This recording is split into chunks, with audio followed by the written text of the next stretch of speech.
Okay, 1 second. Hare Krishna. Hare Krishna. Sorry about that. Let's see. You're fine, bro.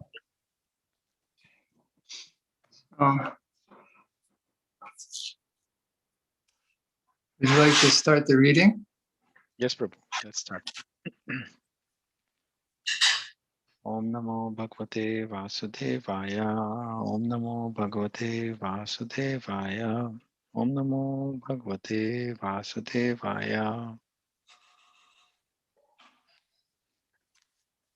I believe we are on text 34. All right.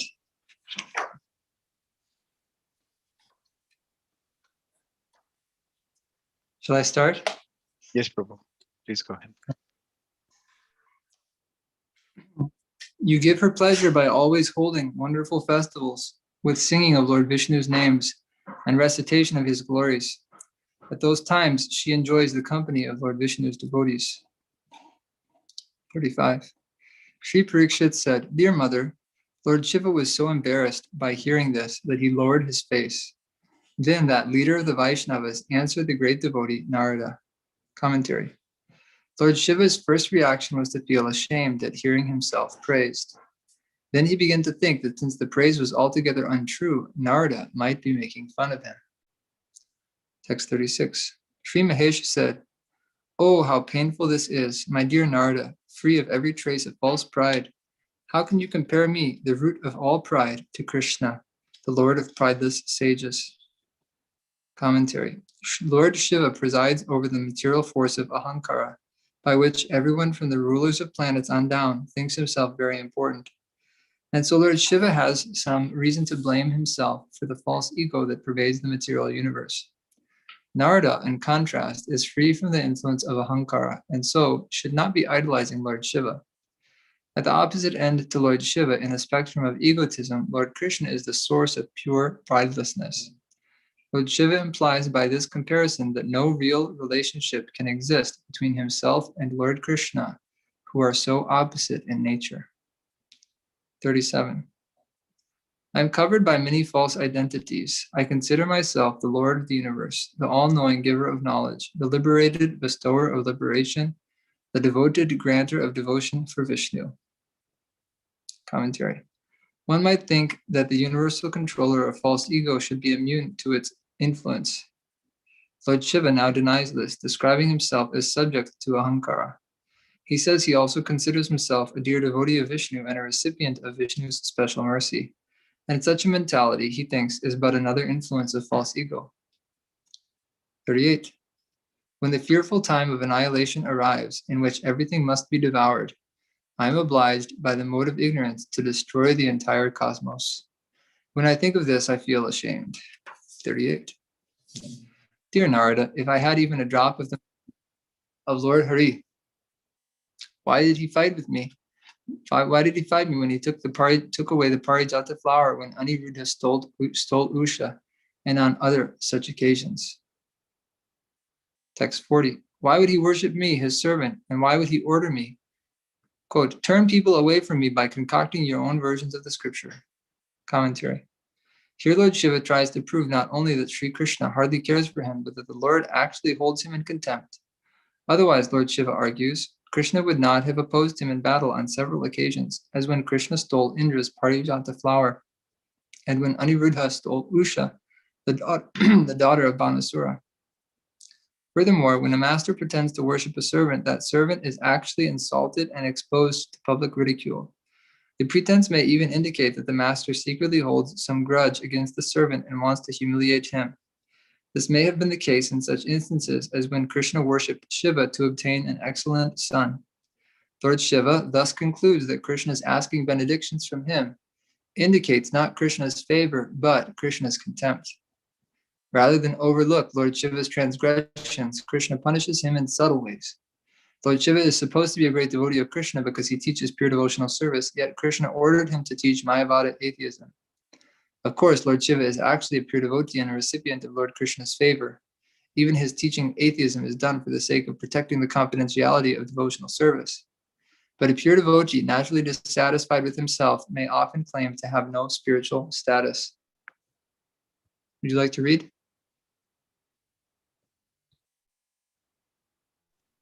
Yes, Prabhu. Text 41. Text 41. Yeah. You joyfully praise the power of me and my wife to bestow liberation, but we think this power terrible because the Lord's devotees feel distressed to hear of it. Commentary.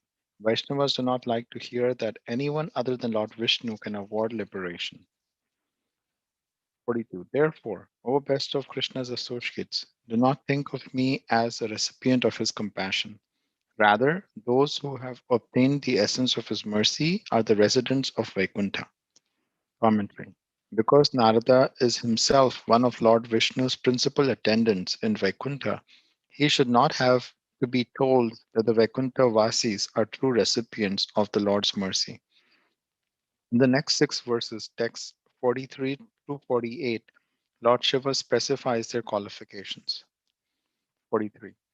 They have given up everything as worthless straw, worshipping their dear Lord Hari in pure devotion. They have no respect for the desirable achievements of this world. They will not even glance at those perfections. Commentary. Some devotees have always been residents of Vaikuntha, and others are elevated to Vaikuntha from material world. Even the process of self-surrender by which the sadhana siddha Vaishnavas attain Vaikuntha is glorious. The successful sadhakas attract the favor of Lord Vishnu by focusing their devotion on him alone, ignoring every other means of success, including the religious principles of the Vedas and the mystic perfections of yoga. When material perfections come automatically to advanced Vaishnavas as secondary effects of exclusive devotion, the Vaishnavas pay no attention to them, as if these treasures that others struggle to obtain were worthless garbage. 44. These devotees have abandoned every kind of false pride, and they have attained the world beyond the material modes and devoid of all fear, Vaikuntha, which is Satchit Ananda, full of eternity, knowledge, and bliss. Commentary.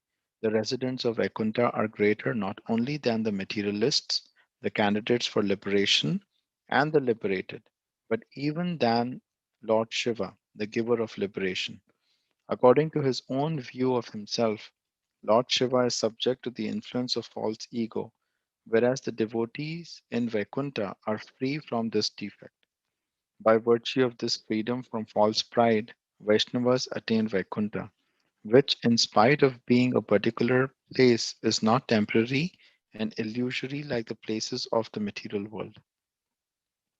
The eternal existence of Vaikuntha is full of pure consciousness and unlimitedly satisfying bliss. It has none of the restrictions of material existence. Many Puranas describe the absolute perfection of Vaikuntha. For example, in the conversation between Brahma and Narada in Sri Narada Pancharatra, we hear in the Jitam Te Stotra, Lokam Vaikuntha Namanam Divya Sadguna Samyutam Avishnāvanam Aprakyam Gunatraya Vivarjitam Nityasiddha Samakirnam Tanmaya Pancha Kalikai Shabha Prasada Samyuktam Vanai Shubham Vapi Kupadagaischa Vriksha Sandhaisu Manditam Aprakratam Surairvandyam Ayuttaka Samaprabham. Quote, impossible to attain for non-Vaishnavas. The world called Vaikuntha is devoid of the three material modes and full in the six divine traits. It is rich with eternally perfect souls who all have those same six traits and who appear in the five different ages of life. All auspicious Vaikuntha is beautified by many palaces and assembly halls and by wells, tanks, ponds, gardens, forests, and groves of trees. That transcendental world, worshipped by the demigods, is more brilliantly effulgent than 10,000 suns. Unquote. In the Brahmanda Purana, Tam Ananta Gunavams Mahatejo Durashadam Aprat Yaksham Nirupamam Paranandam Atindriyam. Quote, it is the abode of countless spiritual qualities, a world of unapproachable supreme light. It cannot be perceived by material senses nor compared to anything known. It is supremely ecstatic and beyond the scope of the senses. Unquote. In the Srimad Bhagavatam, second canto, 299 and 210, it says, Tasmai swalokam bhagavan sabhajita sandarshayam asha param nayat param vyapeta sanklesha vimoha sadvasham swadrishtavadvi purusher abhishtutam प्रवर्तते यत्र रजस्तमस्तयो सत्वं च मिश्रं न च कालविक्रम न यत्र माया किमुप उतापरे हरेर् अनुवृता yatra surashurashchita. Quote, very much satisfied with the penance of Lord Brahma, the personality of Godhead was pleased to manifest his personal abode, Vaikuntha, the supreme planet above all others. This transcendental abode of the Lord is adored by all self realized persons, freed from all miseries and fear of illusory existence. In that personal abode of the Lord, the material modes of ignorance and passion do not prevail, nor have they any influence in goodness. There is no predominance of the influence of time. So, what to speak of the illusory external energy? It cannot enter that region. Without discrimination, both the demigods and the demons worship the Lord as devotees. And in the 10th canto, 10, 25, 14, and 15, it states, Iti sanchintya bhagavan mahakarunika hare darshayan ashalokam swam gopanam tamasa param satyam jnanam anantam yad brahma jyoti sanatanam yad dhi pashyanti manayo gunapaye samahita. Thus, deeply considering the situation of the cowherd men, the all merciful Supreme Personality of Godhead, Hari, revealed to them his abode, which is beyond material darkness. Lord Krishna revealed the indestructible spiritual effulgence, which is unlimited, conscious, and eternal. Sages see that spiritual existence in trance when their consciousness is free of the modes of material nature. These verses identify Vaikuntha with the Brahma Jyoti, the effulgent light of the all-pervading Supreme. That is, with the same absolute existence described in the Upanishads under the name Brahman. With the eye of intelligence, self-satisfied sages, munis, envision Vaikuntha, but they are not fit to achieve it. Would you like to read, Prabhu? Sure. Um, my phone is actually going to die in maybe 5 to 10 minutes. I'm sorry, I'm not able to charge it. We Okay. There was mix up, and I don't have access to my charger right now. Okay. So I can keep reading, but I just wanted to let you know in case it drops off. I'm sorry. Okay. No problem. Okay. Things are a little bit hectic around our house these days, but we're doing all right. Okay, so text 45. In Vaikuntha, the residents have such ananda bodies and may avail themselves of the supreme opulence of Lord Hari. They have such ananda powers equal to his. But the residents of Vaikuntha do not like to accept such equality with the Lord. Commentary. The residents of Vaikuntha have individual bodily forms, but these are not forms of material illusion. As Yudhishthir Maharaj said in a question to Narada Muni, Te Hendriyasu Hinanam Vaikuntha Puravasinam. Quote, the bodies of the inhabitants of Vaikuntha are completely spiritual, having nothing to do with the material body, senses, or life air, end quote. Bhagavatam 7:135. The Vaikuntha Vasis are transcendental, and so also are their external opulences. Each resident has more power and wealth than are available in millions of material universes and their covering shells. These opulences which the Vaikuntha residents achieve without effort and without limitations are spiritual, eternal, and absolutely real. They are expansions of the Supreme Lord's divine energy, and so they are all infinitely desirable and full of variety.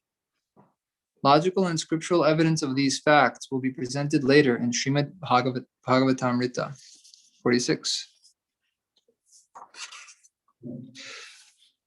They are satisfied simply to worship Lord Hari with devotion. They travel freely wherever they want, protecting and promoting the cause of the Lord's devotees and the Lord's devotional service. Commentary. The devotees in Vaikuntha do not want to equal Lord Vishnu because they want to serve him in loving devotion. Nothing other than bhakti gives them pleasure. In Lord Vishnu's own words, Maya santushta manasaha sarva sukha maya dishaha. One whose mind is completely satisfied in me finds only happiness wherever he goes. Bhagavatam 11:14-13. These eternally liberated Vaikuntavasis are always helping others. Acting in the material world, they protect sincere persons from misunderstanding the principles of devotional service and thereby falling down and being punished by the agents of Yamaraj. The Vaikuntavasis encourage the descent of advanced devotees into saintly families, act for the increased prosperity and influence of those devotees, and render unseen help to the devotees' preaching, by which more and more conditioned jivas are brought back to Krishna consciousness. As instructing spiritual masters, the Vaikuntavasis and their representatives remove the obstacles of attachment to karma and jnana, and inspire their disciples in various ways to dedicate themselves fully to Krishna's service. Because the residents of Vaikuntha are free from the restrictions of karma, their efforts never go in vain. 47. Always worshipping the Lord in Vaikuntha, they seem amused by those who are merely liberated. The Vaikuntavasis are always busy in various services, for which they even take on forms like those of birds and trees. 48. They can always see him in person, Lord Hari, who inspires everyone's pleasure and whose lotus feet are cared for by the goddess of fortune. Their life in his company is pure joy. Commentary. Those who have attained liberation from material existence enjoy boundless varieties of loving service.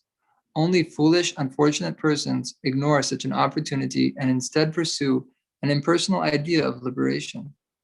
The devotees in Vaikuntha feel compassion for the impersonalists, but it seems that while exuberantly serving Lord Narayana, the devotees ridicule the impersonalists by taking on the forms of animals, birds, and plants. Impersonalists cannot understand the difference between the tamasic forms of lower life in the material world and the transcendental varieties of life in Vaikuntha. Still, Vaikuntha devotees never actually make fun of others to belittle them, because devotees are always kind to the fallen. The Vaikuntha devotees never indulge in useless frivolity, which is a deviation from the mood of pure devotion. That many kinds of animals and plants live in Vaikuntha and that they all enthusiastically serve the Supreme Person is confirmed by the description of Srimad Bhagavatam 3:15, 18-19. Paravantanya Vritasarasa Chakravaka Datyu Hamsa Shukati Tiribarhinamya Kolahalo Viramate Chiramatram Bringadipe Harikatam Ivagayamane Mandara Kunda Kuradbhot Palak Champakarna Punaga Naga Bakulambuja Parijata Gandharyute Tulasika Bharane Natasya Yasmim Stapasu Manaso Bahumanayanti. When the king of bees hums in a high pitch, singing the glories of the Lord, there is a temporary lull in the noise of the pigeon, the cuckoo, the crane, the chakravaka, the swan, the parrot, the partridge, and the peacock. Such transcendental birds stop their own singing simply to hear the glories of the Lord. The flowering plants like the Arna, Kunda, Vitpala, Champaka, Bakula, Ambuja, Mandara, Punnaga, Kura, Bhakka, Parijata, and Nagakeshara are full of transcendental fragrance, but still they are conscious of the austerities performed by Tulsi, for Tulsi is given special preference by the Lord, who garlands himself with Tulsi leaves. Lord Shiva uses the present verb from sampashyantaha, seeing, to indicate that Vaikuntha devotees see the Lord without interruption. By this he implies that he, in contrast, can see Lord Vishnu infrequently, and then only within his heart. 49. Ah, where else can one see compassion so exalted as that which Sri Krishna showered constantly on the residents of Vaikuntha Loka? 50. In Vaikuntha, nothing exists but devotional service rendered through Sankirtana, and in many other forms. It goes on incessantly, with great enthusiasm, spreading the ecstasy of pure love. Commentary. Devotees in the spiritual world never tire of chanting the Supreme Lord's glories and singing and dancing for his pleasure. There, prema bhakti is the only activity. Anything anyone does in Vaikuntha is pure service and nothing else, because all the residents are fixed unswervingly in bhakti. 51. How amazing is that supremely great ocean of transcendental bliss! The bliss of Brahman cannot compare to even a fraction of half a drop of it. Commentary. Brahmananda is the happiness derived from realizing one's spiritual identity. Compared to the joy of sharing one's personal relationship with the Supreme Spirit, Brahmananda is insignificant. 52. That Vaikuntha world, its residents, and everything there are blessed by the mercy of pure love for the lotus feet of Krishna. Commentary. In contrast, Lord Shiva implies his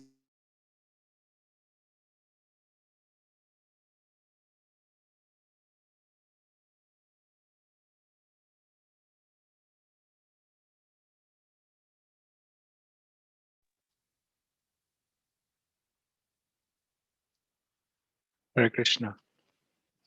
I think Prabhu, did you drop? Okay, I'll continue from where you left. So text 52, commentary. In contrast, Lord Shiva implies his own planet and other material worlds do not have the blessings of Krishna Prema.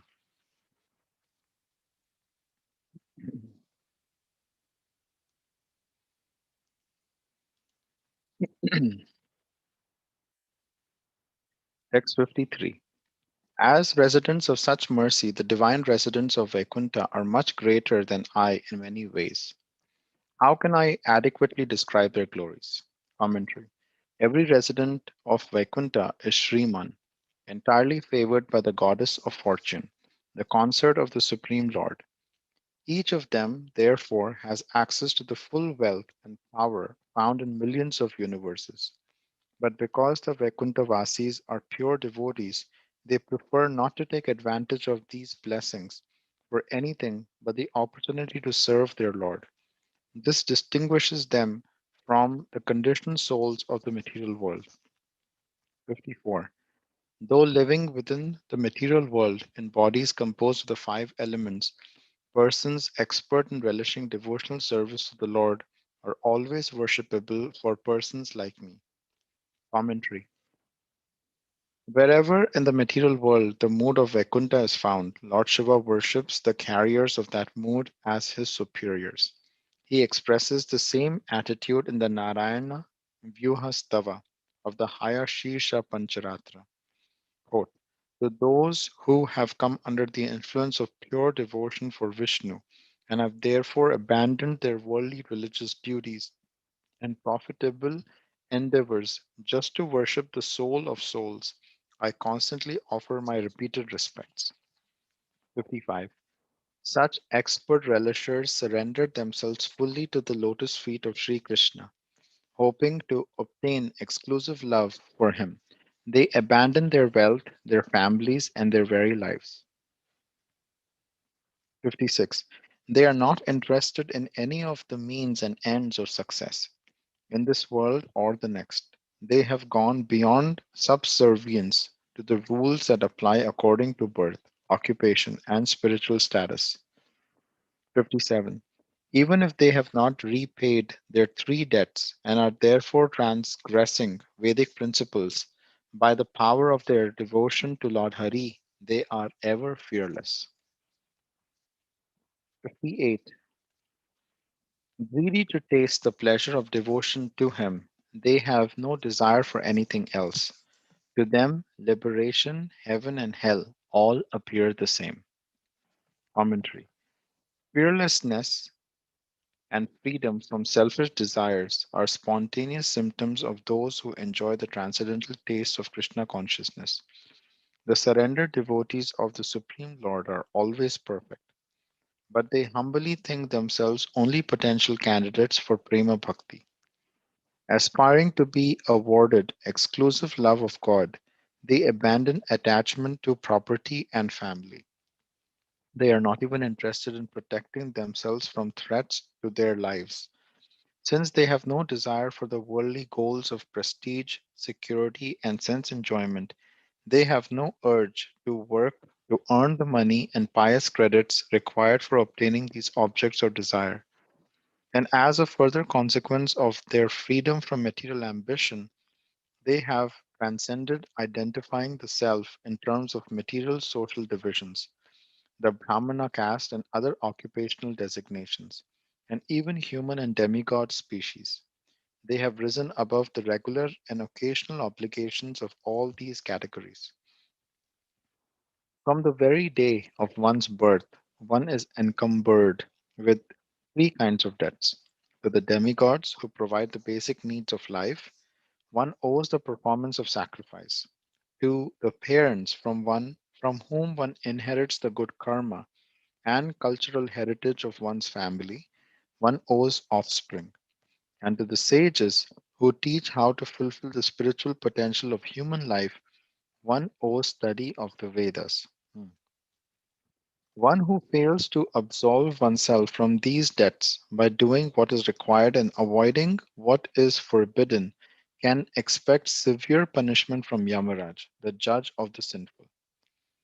Quote, Dear Prabhu, a member of the twice born class is born with three kinds of debts: those owed to the demigods, to the sages, and to the forefathers. If he leaves his body without first liquidating these debts by performing sacrifice, studying the scriptures, and begetting children, he will fall down into a hellish condition. Bhagavatam 10:84-39. The pure devotees of the Supreme Lord, however, are immune from the reactions for neglecting the laws of material nature. They need not perform ritual sacrifices, beget sons, or study the texts of the Vedas. They have no fear of karmic retribution. Nothing they do can be sinful.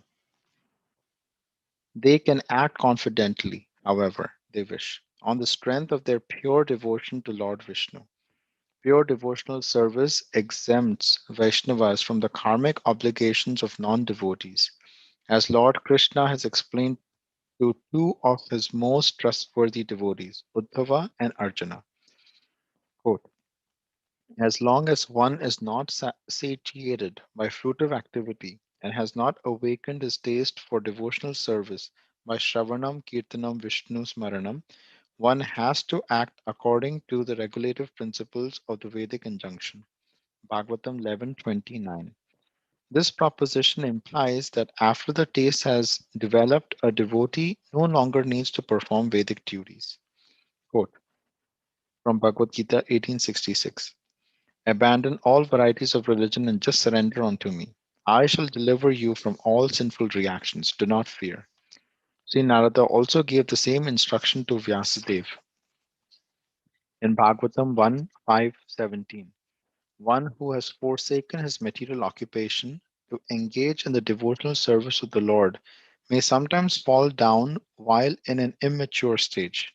Yet, there is no danger of his being unsuccessful. On the other hand, a non devotee, though fully engaged in occupational duties, does not gain anything. Shama eva hi kevalam. The fearless Vaishnavas are also free from all selfish concerns. They have no interest in transcendental perfections, such as a personal form like the Supreme Lord's. What to speak of the refined sense enjoyment of the resident of Lord Brahma's planet, or the happiness of impersonal nirvana? In the eyes of the pure devotees of the Lord, everything other than pure love of God is not only insignificant, but also detrimental to the advancement of bhakti.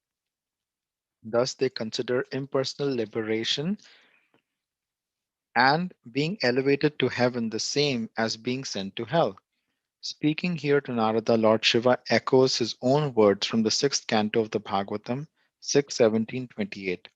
Narayana para sarve na kutaschana bibhyati swarga pavarga narakeshva api tulyartha darshina. Devotees solely engaged in the devotional service of the Supreme Personality of Godhead, Narayan, never fear any condition of life. For them, the heavenly planets, liberation, and the hellish planets are all the same. For such devotees are interested only in the service of the Lord. 59. Truly, I tell you, such devotees are as limitlessly dear to me as the Supreme Lord Himself. My highest ambition is to have their company. Commentary. Lord Shiva has higher regard for pure Vaishnavas than his own associates, headed by Nandishvara. As Lord Shiva told the 10 Pracheta brothers, Atha Bhagwan Yuyam Priyastha Bhagavan Yatha Namad Bhagavatanam Cha Preyan Anyosti Karhishit. You are all devotees of the Lord, and so I appreciate that you are as respectable as the Supreme Personality of Godhead Himself. I know that the devotees also respect me in this way, and that I am dear to them. Thus, no one can be as dear to the devotees as I am. Bhagavatam 4:24-30. 60. In my opinion, dear Narada, anywhere such devotees are found is actually Vaikuntha Loka. Arguing against this fact would be useless. Commentary. For Lord Shiva, pure Vaishnavas living on earth or anywhere else are no less glorious than the residents of Vaikuntha. Vaishnavas should never be judged by whether they live in Lord Vishnu's kingdom or not, because one who possesses the treasure of prema bhakti always has the Lord living with him. The personality of Godhead himself has said, and this is from Padma Puran, Uttarakhanda 92.21-22. Naham vashami vaikunte na yogi hridaye ravau madbhakta yatra gayanti tatra tisthami narada. I do not live in Vaikuntha, in the hearts of the yogis, or inside the sun. Rather, my dear Narada, I am present wherever my devotees sing about me. 61. Having drunk the nectar of devotion to Krishna, these devotees forget their material bodies and relationships. Thus, even while living in material bodies, they assume the transcendental nature of eternity, knowledge, and bliss. Commentary. One might question how devotees living on earth and in Vaikuntha can be equal. Don't the residents of earth have bodies made of material energy, while the residents of Vaikuntha have transcendental bodies? But Lord Shiva confirms the equality of these devotees nonetheless. Vaishnavas pay little attention to their gross and subtle material bodies and to bodily relationships. Vaishnavas do not consider the body their own property and so are indifferent in this regard. Having overcome the obstacles of bodily attachment, the devotees living in the material world enjoy the nectar of prema bhakti without distraction and are therefore equal to the residents of Vaikuntha. Even while living in material bodies, the Vaishnavas lead an existence that is completely spiritual, Satchid Ananda. A devotee's material body may literally transform into a spiritual one, like the body of Dhruva Maharaj just before he ascended to Vaikuntha, as described by Maitreya Rishi. Quote, before getting aboard the Vaikuntha airplane, Dhruva Maharaj worshipped and circumambulated it, and also offered obeisances to the associates of Vishnu. In the meantime, he became as brilliant and illuminating as molten gold. He was thus completely prepared to board the transcendental plane. Unquote. Commenting on this verse, Srila Sridhar Swami explains Hiran Mayam as meaning full of effulgence. In other words, Dhruva Maharaj obtained a new body made of pure spiritual energy. To thus obtain a better body is quite possible. Srila Sanatan Goswami mentions that even drinking a special herbal tonic can give one a more attractive material body. Then, what to speak of the attractive form one can obtain by always drinking the transcendental tonic of Bhakti Rasa? 62. But in the Vaikuntha, devotees always relish ongoing pleasure pastimes in the very company of the Lord. Therefore, devotees sometimes prefer to live there. Commentary. Why single out Vaikuntha and its residents for praise if devotees of Vishnu on the earth are equally glorious? Because although the pure Vaishnavas re- re- revel on earth, reveal on earth the glories of devotional service, only in Vaikuntha do the devotees enjoy the company of the husband of goddess of fortune in endless varieties of ecstatic pastimes. These loving reciprocations appear in Vaikuntha and nowhere else. For that reason, Vaikuntha has received its name. It is the world where no one ever feels the anxiety, kunchata, kunchata, of not tasting the perpetual flow of devotional rasa. When the personality of Godhead momentarily disappears from the external or internal sight of his devotees in Vaikuntha, his disappearance only increases their eagerness to see him and be with him. In Vaikuntha, even the Lord's absence increases his devotees' awareness of him and their enjoyment of rasa. 63. That is why I say that the residents of Vaikuntha are greater than anyone else. As the object of Krishna's special mercy, they are his most beloved devotees. Commentary. The Vaikuntha Vasis are greater than liberated Vaishnavas in the material world. They are greater than the liberated Vaishnavas in the material world, among whom Lord Shiva counts himself. The reason for their various manifest glories, Lord Shiva argues, must be Lord Vishnu's favoring them more than others. They must be his dearest servants.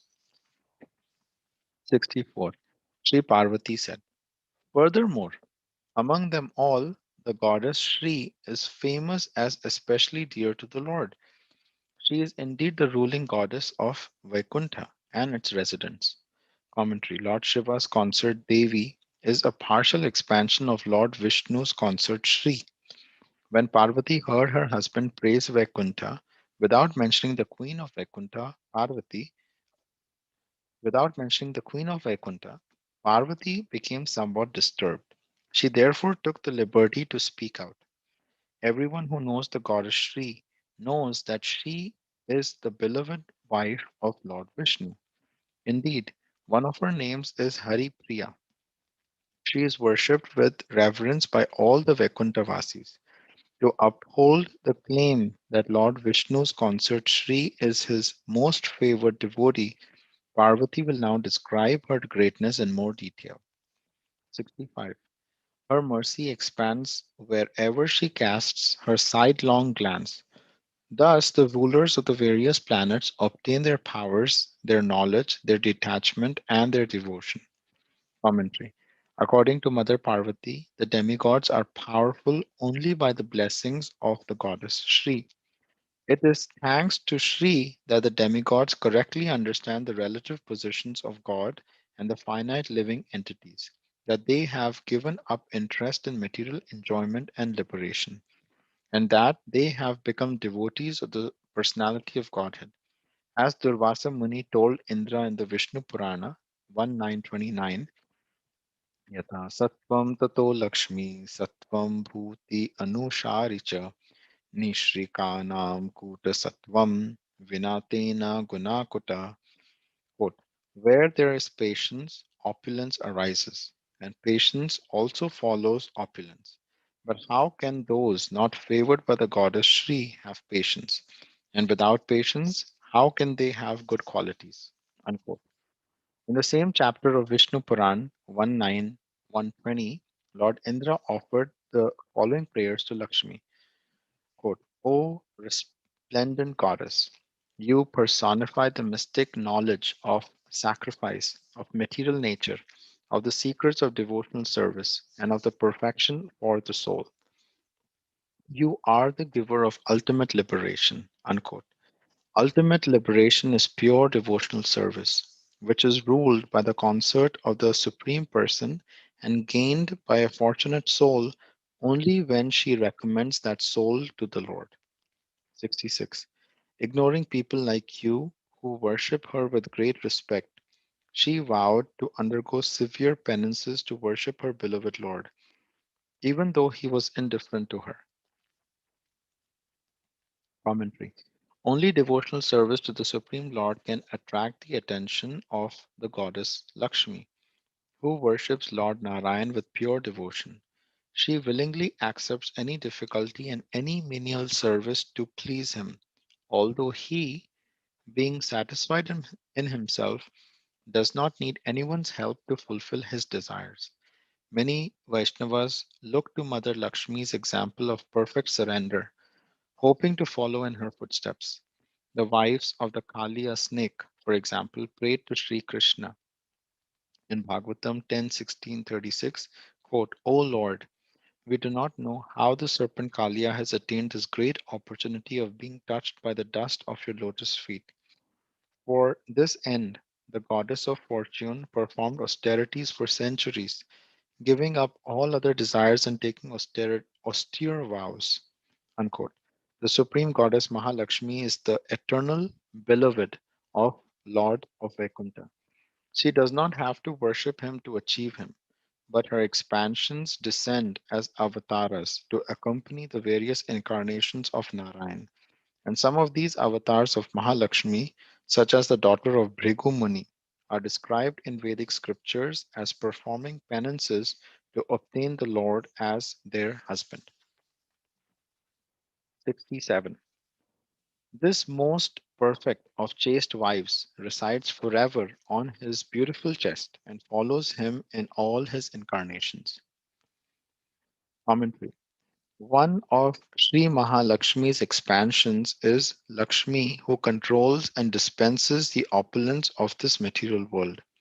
Those who seek this Lakshmi's grace know from their experience that she is fickle, Chanchala. But the original Lakshmi is never unsteady in her devotion to Lord Narayan. She always stays in his company, residing on his chest and following wherever he goes.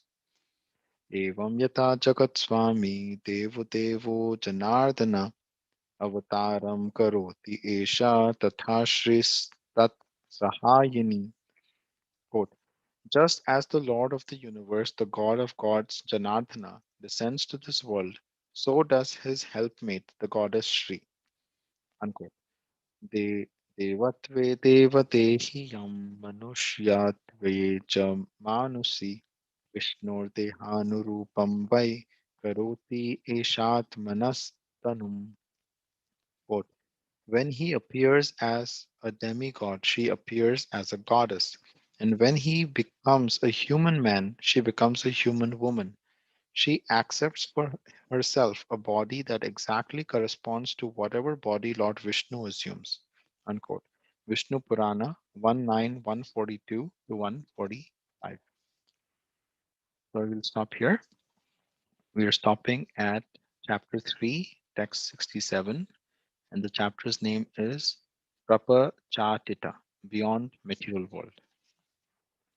Hare Krishna.